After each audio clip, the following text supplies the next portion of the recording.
Answer কি response করার পর যদি সেই আনসার কি অ্যাকসেপ্ট হয় তাহলে অনেকের ক্ষেত্রে নাম্বারটা অন্যজনের থেকে +3 অর্থাৎ 1 নাম্বার বাড়লেও বাস্তবিকভাবে আপেক্ষিকভাবে 3 নাম্বার এগিয়ে যাবে। সেটা কাদের ক্ষেত্রে প্রযোজ্য এবং এই ধরনের কেসের ক্ষেত্রে অবশ্যই আনসার কি চ্যালেঞ্জ করা দরকার সেই নিয়ে আমরা ডিটেলসে আলোচনা করব। তাই প্রত্যেককে প্রথমেই আমাদের এডুকেশন চ্যানেল শতবিষা এডুকেশনে ওয়েলকাম জানাচ্ছি এবং রিকোয়েস্ট করে রাখছি এই ধরনের আপডেটের জন্য চ্যানেলটিকে অবশ্যই সাবস্ক্রাইব করে রাখতে পারো।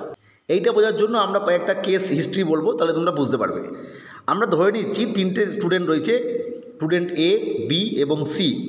তোমরা নিজেকে বি হিসাবে কল্পনা করবে, তাহলে তোমাদের বুঝতে সুবিধা হবে। আমরা দুটো কেস এখানে জানি। একটা হচ্ছে যে কোনো কোশ্চেন যদি বাতিল হয়ে যায় কোনো কারণে, সেটা প্রিন্টিং মিস্টেক বা অন্য কোনো কারণে, অপশনের সঙ্গে হয়তো কোশ্চেনে মিল নেই, সেক্ষেত্রে প্রত্যেককে নাম্বার দেওয়া হবে ইরেসপেক্টিভ অফ অ্যাটেম্পস।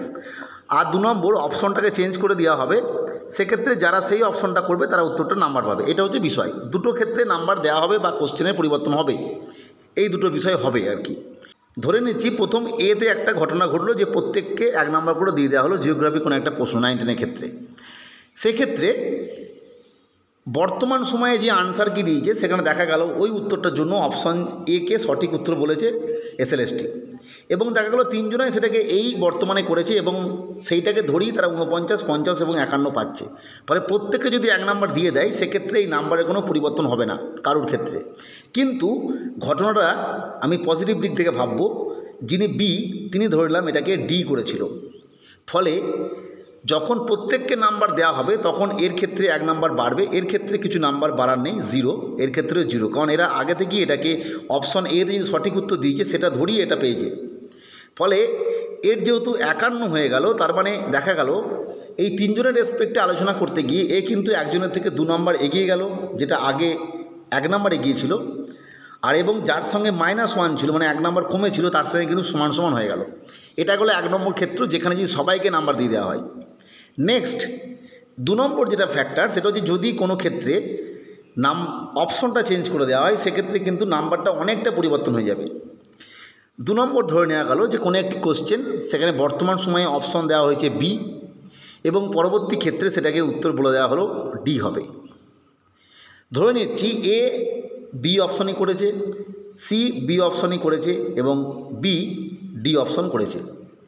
তাহলে এরা প্রত্যেককেই তো বর্তমানে এই নাম্বারটাকে ধরেই 49 এবং 51 পেয়েছে। সেক্ষেত্রে যদি কোনো কারণে বিটাকে ক্যান্সেল করে ডিটাকে উত্তর করে দেওয়া হয় সেক্ষেত্রে এদের ক্ষেত্রে কিন্তু 1 নাম্বার করে বাদ যাবে, কারণ এরা কিন্তু এটাকে ধরেই উত্তর করেছে। তাহলে 49টা 48 হয়ে যাবে, 51টা 50 হয়ে যাবে এবং এর ক্ষেত্রে 50টা 51 হয়ে যাবে।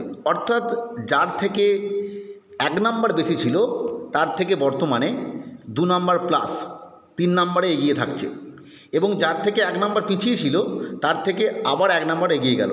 তবে এটা দেখে অনেকে এটা মনে হতে পারে যে যে বি আছে সেও যদি হয়তো বি আগে থেকে করে রাখে তাহলে কী হবে। আমি অবশ্যই এটা বলবো যাদের ক্ষেত্রে এটা প্রযোজ্য, যে তিনি দেখছেন যে যেগুলো ভুল হবার কথা, যেগুলো চ্যালেঞ্জ করলে তার নাম্বার অবশ্যই বাড়বে, তারা যেন অবশ্যই চ্যালেঞ্জ করো আর কি। এটা বলার বক্তব্য হচ্ছে এটা। অর্থাৎ কে চ্যালেঞ্জ করছে কে চ্যালেঞ্জ করছে না তার ভরসায় বসে না থেকে, এবং যদি তোমাদের অবস্থান বর্তমানে এর মতো হয় কি সি এর মতো হয়, যেক্ষেত্রে চ্যালেঞ্জ করলে অপশান চেঞ্জ করে দিলে তোমাদেরই সমস্যা, সেক্ষেত্রে তোমরা তো চ্যালেঞ্জ করার কোনো প্রশ্নই নেই, তোমরা চ্যালেঞ্জ করবে না।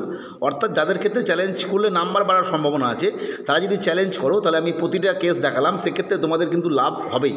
অর্থাৎ তোমাদের বর্তমান সময় যাদের থেকে তুমি 1 নাম্বার এগিয়ে আছো দেখা যাবে তার থেকে 2 নাম্বার এগিয়ে গেলে, যার থেকে 1 নাম্বার পিছিয়ে আছো তার থেকে আবার 2 নাম্বার এগিয়ে যেতে পারো, এরকম হতে পারে আর কি। যাই হোক, পরবর্তী আপডেটের জন্য চ্যানেলটিকে সাবস্ক্রাইব করে রেখো। ভিডিওটি দেখার জন্য প্রত্যেককে অসংখ্য ধন্যবাদ।